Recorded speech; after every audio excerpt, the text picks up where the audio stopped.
This is the Zunda channel, where we interview the top and successful players in various professions: cybersecurity, IT, business, farming, politics, religion, health, and any outstanding community achievement. Our guests give us a unique career life journey. This gives us an insider information which inspires and gives direction to the young people in choosing career path. Welcome to Zunda channel.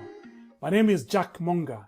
Relax as we speak to our guest today.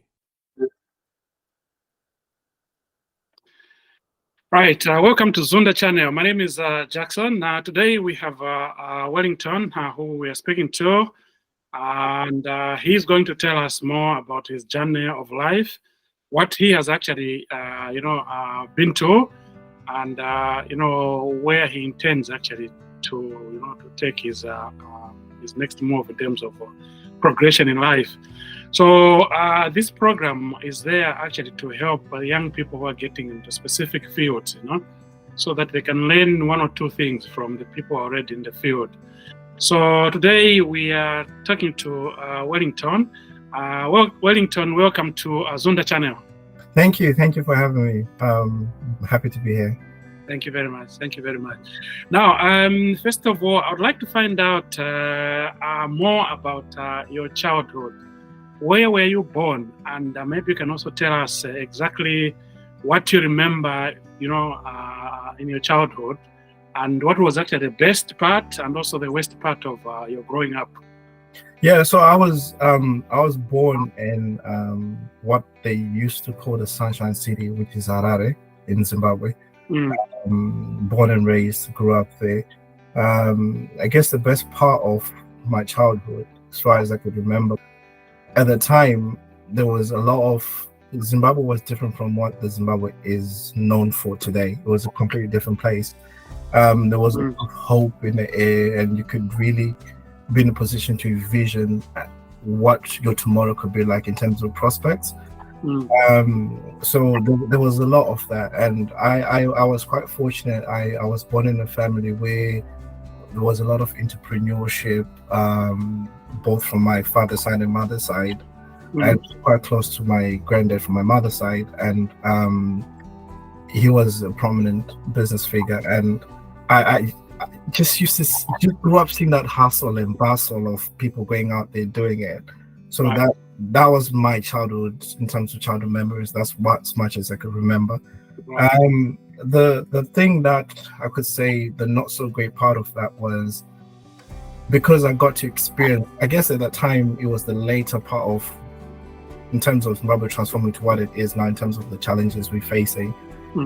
I could see the good and the bad and the transformation, how everything kind of just turned left and they just started falling apart, and all the challenges we faced and the hardships, and started experiencing electricity issues, fuel queues, all those things, they embedded in my mind. I remember those quite vividly.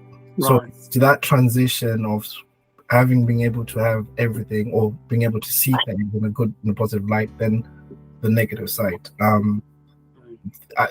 That's my childhood, I think. Okay, I guess you went to primary school there and then secondary school. If you can briefly probably tell us more about your primary school and your secondary school. Yeah, so I was quite fortunate. My primary school was literally a doorstep away from my house, which is quite good. I went to a primary school called Horton Park Primary. It was a really, really good school. It's one of those things, followed all the lineage, all my brothers, because I guess the first starting point is I'm the third born of 5, right? We're 5 in our family, 4 boys, 1 girl. So all my 2 older brothers had gone to the same school.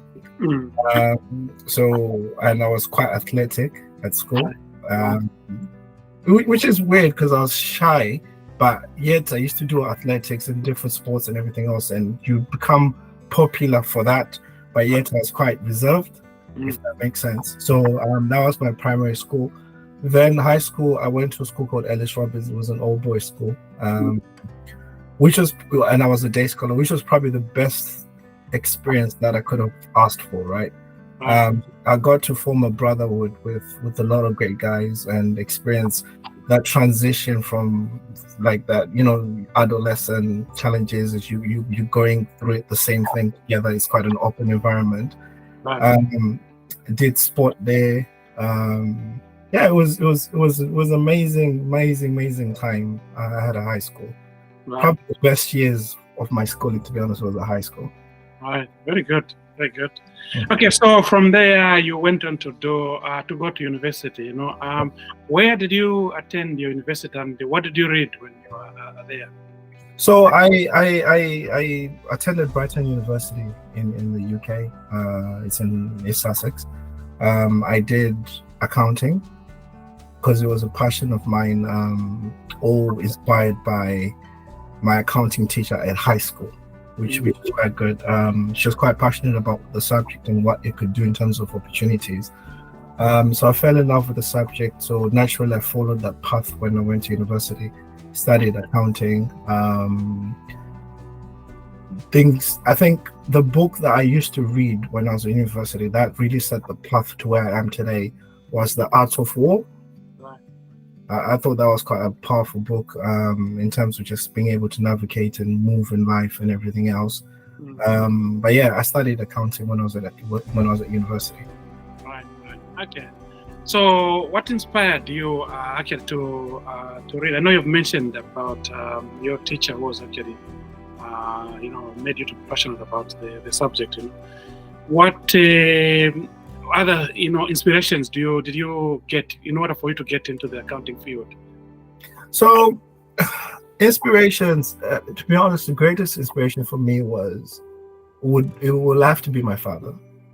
He was an engineer by trade, but he's, like I said, that entrepreneurship from him. He used to work for the government, but at the same time he had his own business, like many people at the time did in Zimbabwe. And just seeing him running his business, and also the challenges, because he's an engineer, but then the challenges of running the monies, the finances behind the stuff that happened in the back office was a bit of a challenge, right?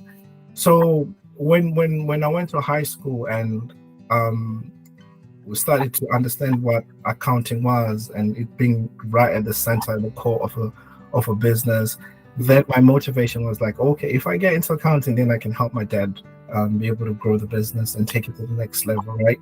So, but my inspiration literally came from him, in his background, taking maybe it's fair I share a little bit about him. He grew up like in a village, like most people do at that time. Most people did. They grow up in the village, then they migrate or they move to the cities, right? So he came to the city with as little education as you could. He went into an apprenticeship, I think. That's how he got his engineering. Worked really hard and excelled in that, and just kept on pushing the boundaries and envelope at any given opportunity he had, right? So knowing that story, for me, that was quite inspirational. And my thought process was, what can I do to take this to the next level? That's always been the basis. So that he's been one of my great inspirations in terms of driving force into the reason why I opted for that career. Right. I guess you are actually practicing your current, your profession currently. What are your roles and responsibilities? What you're doing currently? There's a twist, Mr. Jackson. I'm studying accounting at university. I did finish it, by the way. I'm studying accounting at university. Then I found I had a natural flair or natural passion for something else, right? And which was marketing. So in university, I got together with this really amazing friend of mine and later business partner. He was also from Zimbabwe. We started a small, sort of like a marketing agency focused on events for students. So that passion grew, it came natural. Just that passion of marketing came natural. So we started at a university, and I pivoted in terms of my efforts, in terms of my passion. So really pushed the marketing angle, still finished the accounting, because like I said, it's quite an important skill set to have in terms of running any business moving forward. So I ventured into marketing, and from there, just grew within that profession in various forms or shapes in terms of what the marketing world endeavors to where my current role is now as product marketing manager. Mm-hmm. So that's how I got to where I am. So got the accounting, but slightly in terms of careers. Right. Okay. So talking about your current roles and current position actually as a product marketing manager, over the years or over the months, what changes have you seen actually in your line of work? So in my line of work, in terms of what I do is I help businesses or a business in a sense of if it's launching a product, right, taking a product, and the products that I specialize in are more technological products. So it could be either software or it could be either hardcore tech, hardware in terms of technology. So it's taking that to market. So understanding the market, understanding the audience, or understanding the customer, understanding the product, and marry the two together. So then translating the technical jargon into a language that's palatable with the customer in terms of making it relatable to their needs, right? So it's providing that solution for the customer. So that's what that's predominantly my role, is to understand the market, what's happening with competitors, then work closely in developing that value proposition of the product to the customer. The greatest change, to be honest, in the last 2 years, especially the last year, it has to be the introduction of artificial intelligence, AI. It's been a beast, right, in terms of the impact it has in my job or in a lot of people's jobs, right? Because I can agree with that. Yes. Yeah. So it's for me, it's staying current, knowing how to use some of these tools to further advance my role. And they're coming in thin and fast, right? They're coming in thick and fast. Like every day there's a new product launched. So it's just grasping that and staying constantly on top of what's going on in terms of the technology side and how you could use this tool to further do your job better. In some cases, it's been really good. A task that would have taken me a long time to complete, so we cut that through, and I can be quite effective and use that. But in some cases, it can be detrimental to not my role particularly, but I can see the impact it has on other roles, not just within marketing or in other departments. Right. There's a real threat there in terms of opportunities for people, job prospects for people. Exactly. Yeah, and anyone who talk off the line, it's one of the things I'm implementing. Definitely. Yeah. Okay. So, what has been your greatest success, either professionally? Let's start with professional first of all. What has been your greatest success in your profession, in your career? In my career, to be honest with you, the greatest, apart from all the, I'm sure I could say all the great work I've done for most of the companies I've worked for in terms of launching great products into the market and really landing that value proposition. But for me, my greatest success professionally would have to be when I had my own business with my former business partner. That ability to start something from a dream, from nothing, and transforming it into something, right? It just starts from a conversation. It's an idea, you're exchanging ideas. Let's do this. Let's explore. You're going into uncharted territories, and you're knocking into offices, knocking on doors, in different offices that maybe you wouldn't normally knock into, especially at that time. We are both African in terms of Black African, so you're getting into spaces where not a lot of you are, if that makes sense. And you're starting from scratch. And you're having to explain, this is what we want to do. Give us this opportunity, and you're having those conversations. But it's that boldness to do that. Yeah, action. Yeah, it's that action to do that because you're passionate about what you're doing, and just knocking and breaking those barriers. What we did at the time, I think it was quite good in terms of, like I said, starting from nothing and turning and transforming that into something. That gave me a lot of confidence and excitement in terms of that you can really literally do and be anything that you desire, right? Yeah. That has to be one of the greatest successes that I've had to date, and professionally wise. All right. Yeah. Okay. So, what are you proudest of in your career so far?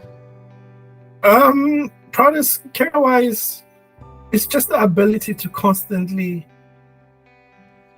evolve, right? Like, the term marketing is quite broad, right? Because it covers many different things. I've had the opportunity to work in many of those different things over the years, right? And just constantly evolve and transform myself into using all that knowledge and seeking new opportunities within the space to where I am now in terms of product marketing. Like, it's that ability to just constantly evolve and transform and just keep on pushing the envelope as far as I can. Yeah. Okay. So, who has been your greatest influence so far in your life? It has to be my parents, my mom, my dad, and who else has been a great inspiration? My mom, my dad, my granddad. I mentioned earlier. He was quite pivotal in. We used to have some serious conversations when I was quite young, like him telling me about how he grew up. He also grew up in a rural village, to him transforming to becoming this big industrialist within Zimbabwe.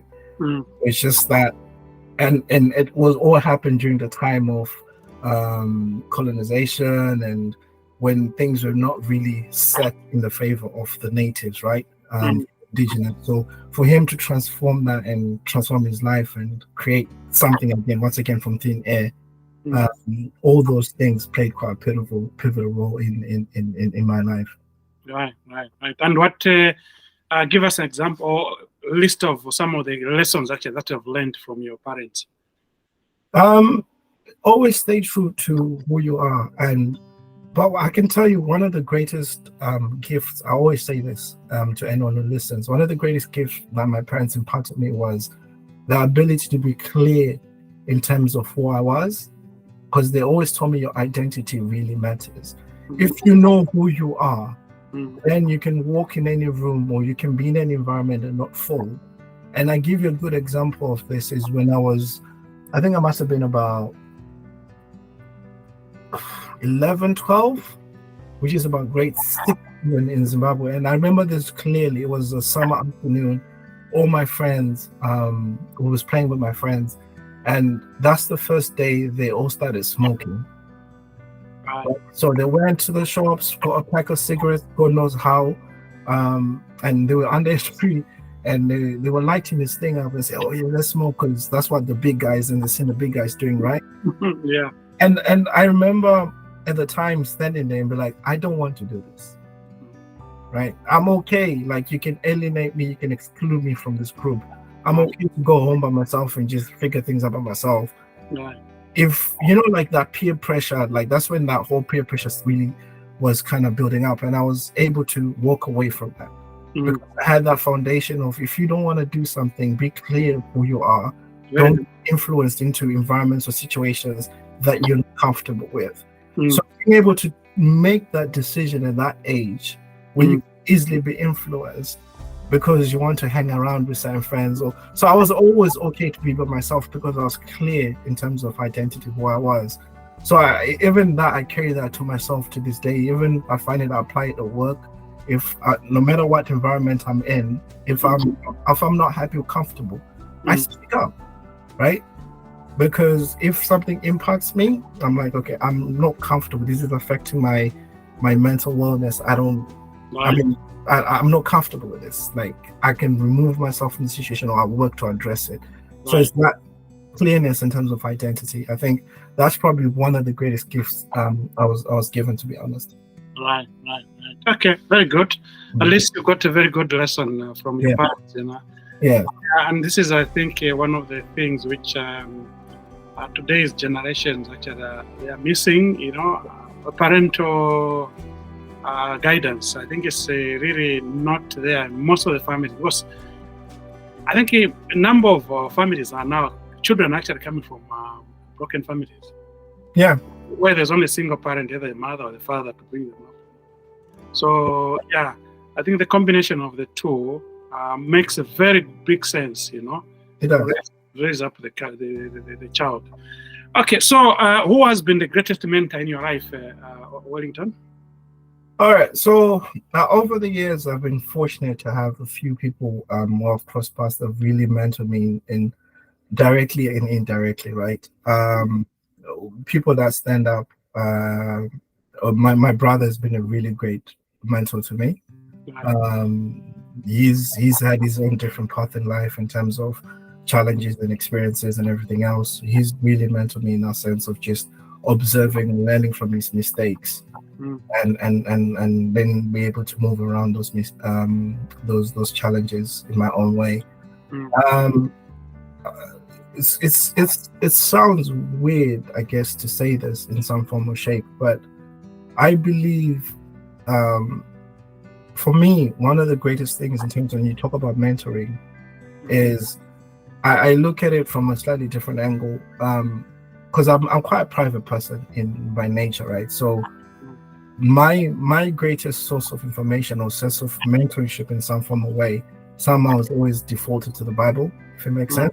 Yeah. So it's just reading the Bible, understanding the Bible, looking at those journeys, looking at it from a spiritual point of view, but also looking at it from just the stories in terms of how those things began and ended, the middle part and the end and the journey and everything else and the challenges that were faced. Learning and picking up those things and being able to apply that in my own life, that's also played quite a pivotal role. I'll be honest with you, for a long time I went through a phase where I didn't really trust people, purely because I was quite clear we're human beings, means that we're susceptible to sin, and we there's this element of people with a piece of knowledge they want to manipulate and use it to their advantage whilst the guise of mentorship, and so all those things I used to be quite skeptical. So I always used to default to something that I could trust in the form something that stood the test of time, which is the Bible. So that's always been somehow my go-to reference. Yeah, I think of that actually, because the Bible is more or less like an operating system. Yeah. A point of reference in somebody's life, Yeah. Yeah, whenever you face these challenges, it's got all the answers anyway. It does. Yeah, it's got all the answers. Yeah. So now, we go through patches in our lives, tell me who has been the kindest to you in your life so far, and for what happened? My wife. She has been the kindest to me for so many different reasons, right? I don't even know where to begin. Like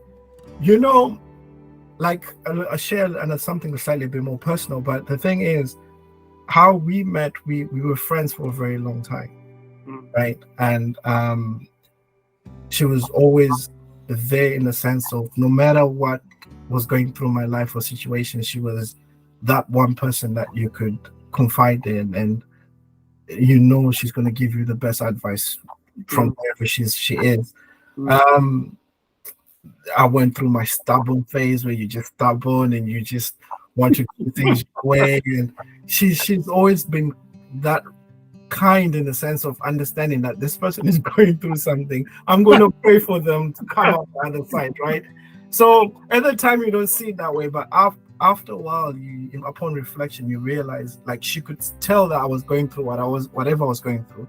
Even it's there's a time when I moved from the UK back home, and I was tired of the UK, right? I didn't want anything to do with this country whatsoever. Right?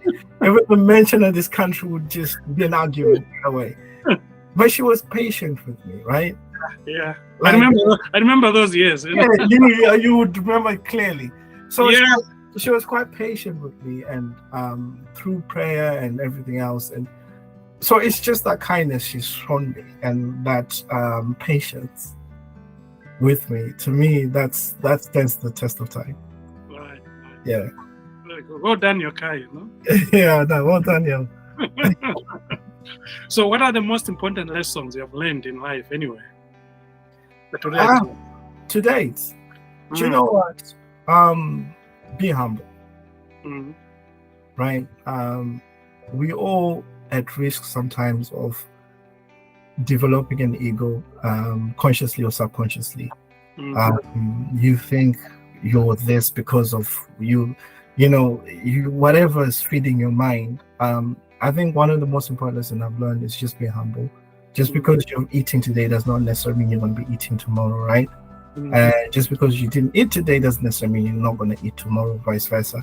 So just be humble in your approach, be kind to others, and one key thing to add on top of that is, which is really, really important, is be patient with people. Right? I'll give an example. We might bump into each other in town or wherever, right? Maybe you're thinking something and your mind is somewhere else. Then I see you, I'm like, oh, Brother Jackson, maybe you don't see me, I don't get the certain reception that I was expecting. Then I walk away thinking, oh, Mr. Brother Jackson thinks he's all this and this and this, but not realizing maybe your mind is somewhere else. Right? So I think those things are quite fundamental in life for me, and I constantly have to remind myself. Sometimes maybe it's not about me, it's they're going through something, so let me be patient and give them the benefit of doubt, and just be humble and just respectful of others. And I think all these things, they're quite important. Another one on top of that, and be a person of your word, right? If you say you're going to do something, try to see it through, and just be open. If you're facing challenges or you can't, just be open to the next person and say, look, I committed to saying I'm going to do this, but this came up. Just be open and honest. I think be a person of integrity. All those things are quite important above everything else, to be honest. Right. Yeah. Integrity is a word. So when in life have you felt alone? I think my early years in the UK. Like I said, I'm the third of 5, and I'm right in the middle. So I always had people around me, whether it was my older brothers or my younger siblings. When I moved to the UK, it was that phase where I want to go explore the world. I want to go, So I was bold and ambitious to do that. But then I found myself in an environment where I was literally by myself. I had cousins, like many people do have, but it's not the same. And at that phase, all those early years of my life, I found myself making decisions and a lot of mistakes because I didn't have that family background where someone could tap you on the shoulder and like, oh, yeah, man, this direction you're going is not it, right? So at that period of time, I found myself, I think it was quite a lonely time for me. And I think it could be for a lot of people, either they've gone off to university or into a different town or a different country, or whatever has happened. You need people around you. Exactly. Yeah, definitely. Right. Okay. So, in terms of hobbies, what are your hobbies, Wellington? I like hiking, walking a lot. Recently, for the last year, I've been playing a lot of squash. I really enjoy that. And my other hobby that I really feel passionate about is around financial literacy. So I've developed. I'm in the process of developing something that hopefully should be helping, or hopefully it will help a lot of people in different stages of their financial journey, in just providing them the right information, guidance, and support, and just giving them the knowledge that they desire in order to be financially literate. Because I think I'm quite passionate about it. I think everybody deserves an equal crack at getting their finances right, but you just need that information. For me, the reason that drives that hobby is because I had to stumble and figure those things out a lot by myself. I didn't have that support where somebody could sit you down and say, okay, this is how you handle your credit score, this is how you handle your credit history, this is how you handle this, or this is how you handle this transaction, or even really that basis of really understanding that in this world, especially more prevalent within the Western world, not so much within Africa, but where we are is every transaction is the currency. Right? In a sense, whatever you're transacting is being recorded somewhere. It'll impact your footprint in some form or shape or way. So understanding that, I think, is quite important. So I'm in the process of figuring that out and just putting something out there that hopefully will help a lot of people in different stages of their financial journey. Right. Very good, very good. So in terms of exploring the world, you mentioned that one of those things you thought you'd do in your life is actually go and explore the world. Do you like traveling, and which places have you visited so far?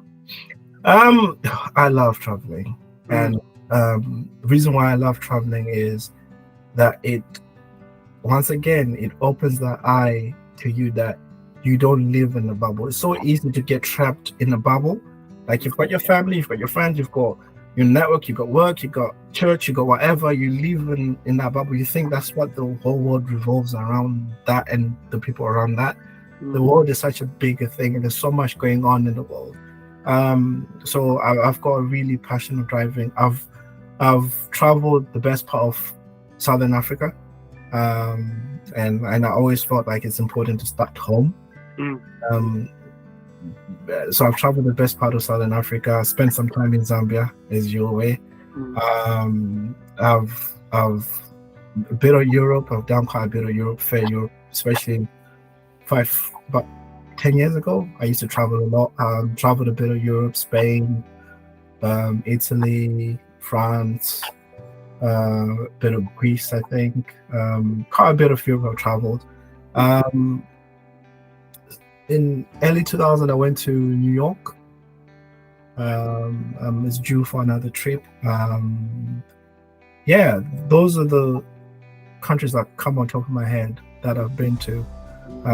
Of course, with places like Dubai, Egypt, which is not South Africa because it's Northern Africa. Egypt, yeah. Okay, very good. Very good. It's good to explore the world. Actually, it changes your mindset. Actually, probably even stop judging people. You know. No, you do. Yeah. It changes your perspective on life. Like I said, you see people in different environments. You begin to understand, and it also sees that question. You begin to question what role and what legacy you're going to live into this world, because that's when you realize the world is big. Exactly. It's not your bubble. Exactly. So I think it's really important. Given an opportunity, I definitely encourage people to travel. It's really important. Right. Okay, so if you had to hold any memories from your past life, what would that be?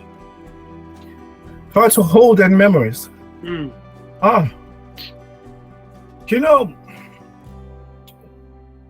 I'm rich in terms of reference points, in terms of memories. I've had the opportunity, my life, I've taken different routes at different points, right? Like, at one point I was heavily into politics, so there's memories of the whole political experience, which I wouldn't trade for anything. And with the grace of God, with time, maybe I'll return to that, and I hope my wife doesn't hear that, but I think I've got some really near dear great memories when I delved into the political world. We did some really amazing, impactful things back then. Then obviously there's the business side of things. But to be honest, most my memories that I'll probably hold here is just the experience that I'm going through with my family, where we are right now. Each day is incredible. Each day is just going through that and trying to hold on to that as best as you can and enjoying that. To me, that's what stands out most. Very good. So in terms of spirituality, do you associate yourself with any religion or spiritual practices?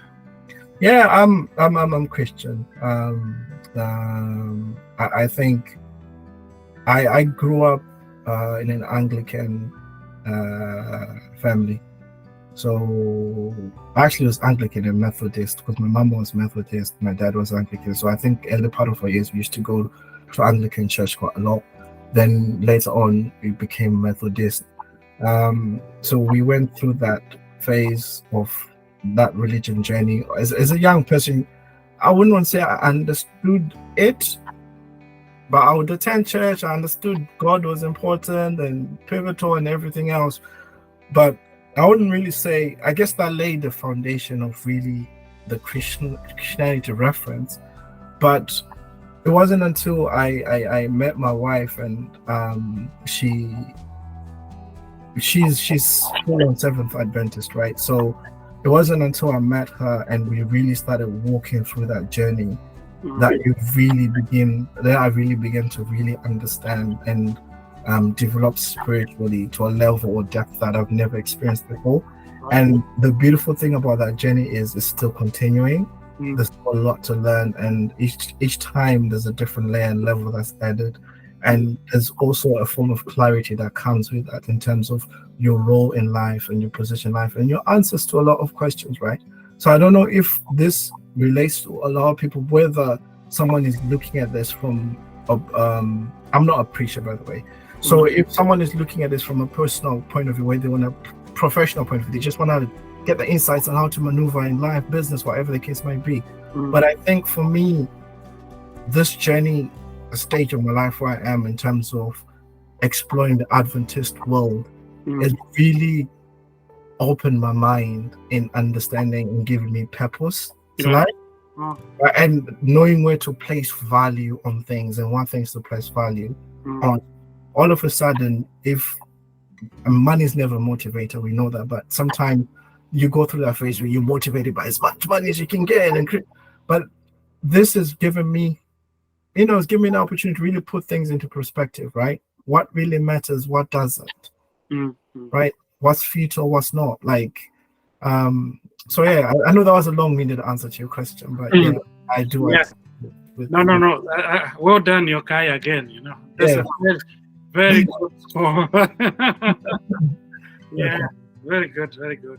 So how would you imagine your life would be if you didn't actually take up your career, which you're doing now, your family? How would you imagine would your life be? It's a difficult question to ask, Brother Jackson, purely because one lesson that God has taught me was you will have plans. Like I could imagine maybe my life could have been like this, but that wasn't what God's plan was. I think God has put me exactly where He wants me to be. Exactly. So I can only say this in confidence because we were having a conversation about this with my wife not so long ago. We were talking about it, and it was like, remember I told you about the stubborn period of my life where I was just, I don't like, anything you can know, keep that yourself. Like, it's not only in hindsight when you go back and you're looking at all these things in terms of different dots in life, you're like, God was just telling you, no, this is not for you. This is the path I want you to take. But because we're human, when He's given us the free will, we're stubborn, right? You want me to go this way? No, I want to go this way. Right? So He always has a plan and a path for you mapped. But sometimes that plan and path will shape and change as life gets in the way. But eventually you end up to where He wants you to be. So it's a difficult one to answer in the sense where I'll be there. I think I'm where I'm supposed to be. Very good answer. Yeah. Very good answer. So when all is said and done, and people have gathered, we are singing, Wellington is gone. How do you want to be remembered? I think for me is I would love that my legacy. I wanted to be about love. I wanted to be about giving and thinking of others and empowering others. Right. My greatest I don't know whether to call it strength or shortcoming or whatever, but my greatest strength, I think, is wherever I talk to, I try to encourage in some form or shape or way.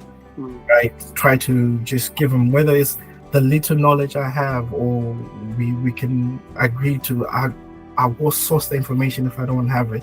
Whatever point I just want to give, whether it's financially, just spiritually, whatever form of giving. I want to help others. I think it's important. Like, I've had people help me throughout my life, and sometimes I look back and think, if that one person wasn't there, what my journey could have been like, right?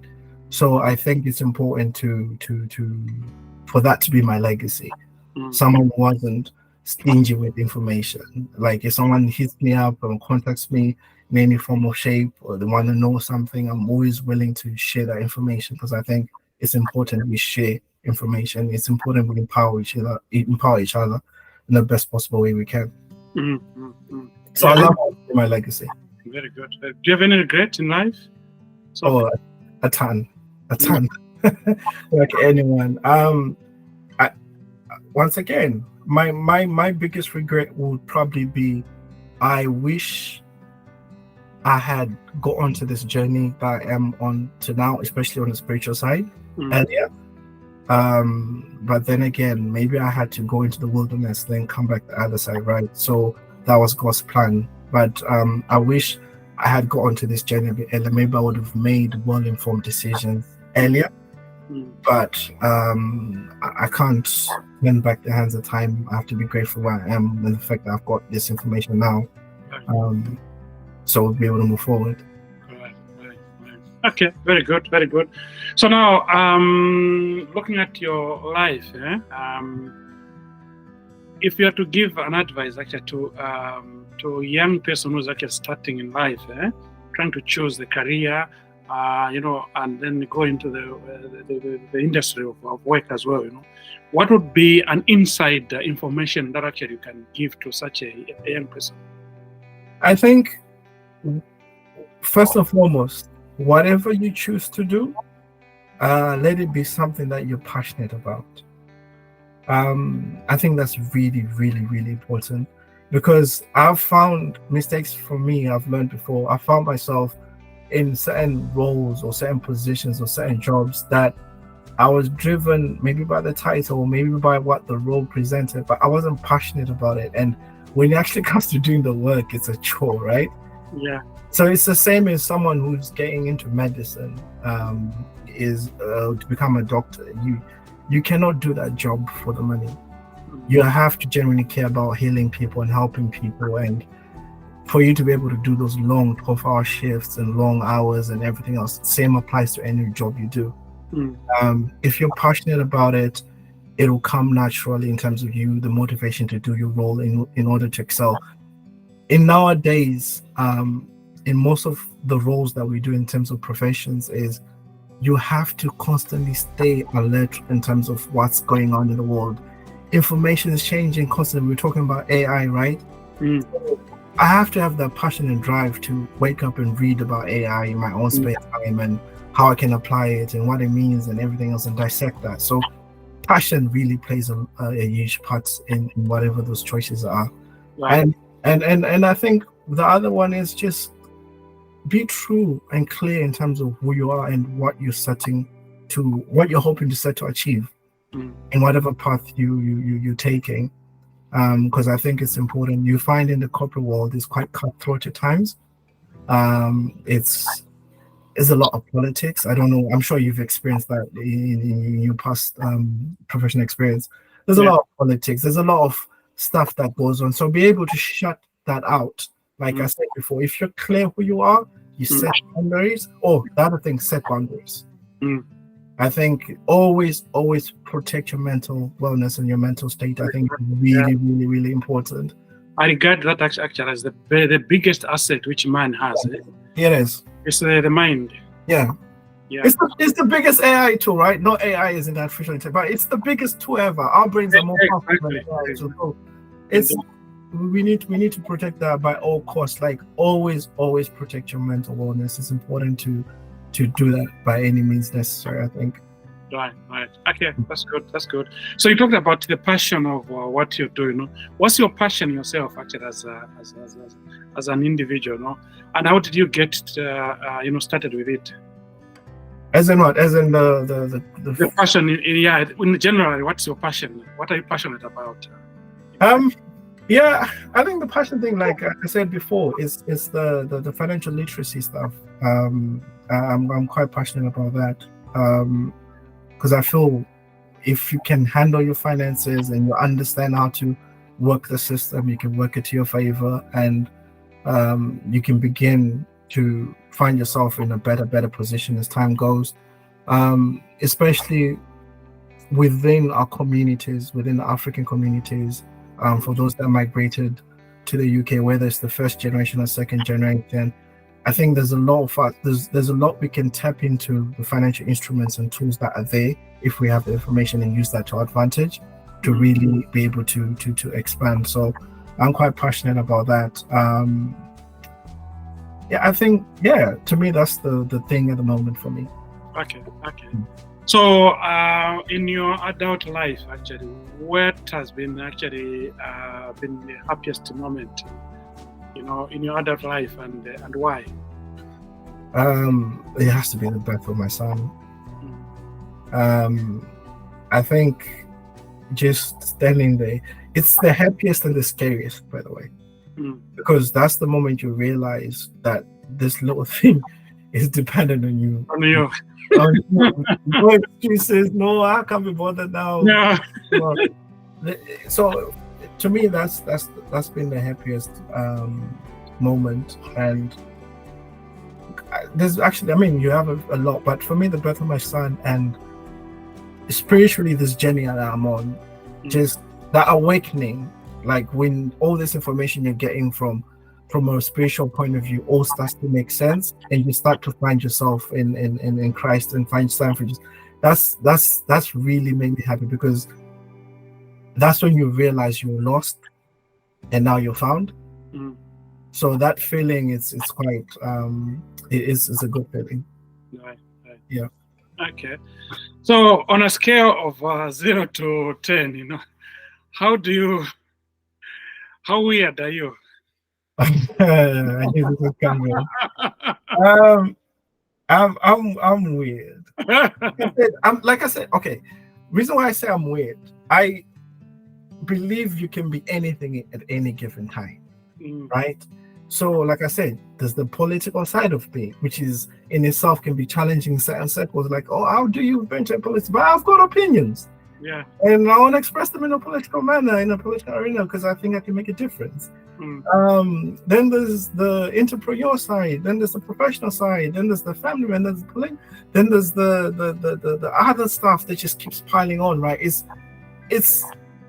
I'm weird in the sense to many, because I don't think I should be one thing, and I can be many things. Exactly. So some people in some circles might deem that to be weird because I'm not conforming to the norm. But I don't. I think if I know you're passionate about cycling, right? So if I want to pick up cycling, it's okay. I'll pick up cycling. I want to pursue that.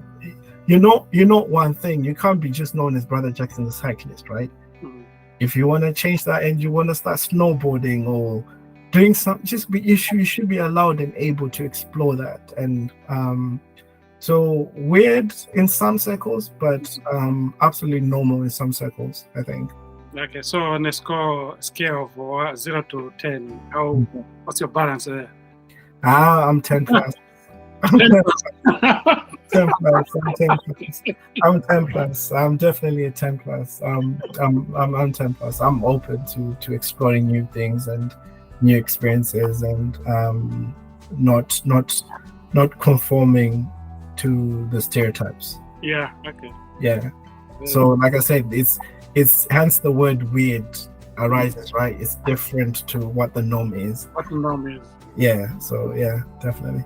Okay. Right. Thank you very much, Brother Wellington. We have come to the end of our interview here. Do you have any final words? No, my final words is more in the sense of thank you for the opportunity to be on this platform. I see the great work you're doing and the versatility in terms of different people, great, amazing people that you've brought onto the show. And I think such platforms are really necessary for all of us to learn, right, and share that information, because which is the beauty of technology. We can have this platform, we're having this virtually, but a lot of people, hopefully it will touch and influence somebody to either pursue or just feel like whatever situation they're in, it's okay to be going through what I'm going through. Somebody's gone through it, they'll come out from the other side. So, but that wouldn't be possible if you hadn't thought of creating this platform, right? So, thank you for creating this platform and for having me. And any final words out there for anyone who's listening or watching? Just don't be afraid to be yourself, and don't be afraid to dream, right? But with dreaming comes responsibility, in the sense of you should be clear who's whispering the dream in your ear, in a sense like it's there's a lot of forces out there. I don't want to end this on a negative, but there's a lot of forces out there. Sometimes something can be whispered to you and it transforms into a dream, but is that God ordained, right? So don't be afraid to dream, but be spiritually, whatever you believe in, believe it hard, right? So if you believe in God hard, and make an effort to really discover who God is and what God's purpose and plan is for you. If you believe in other stuff, then unfortunately it is what it is. But I definitely urge, don't be afraid to dream. Know who you are, be clear in terms of who your identity is. I think it's quite important, especially in this world that we're living in. There's a lot of negative information out there. There's a lot of movements that are pushing certain narratives that are not conducive for us as a people. And so we need to be aware. So just be vigilant, I think. Yeah. Thank you very much. And I think we'll end here.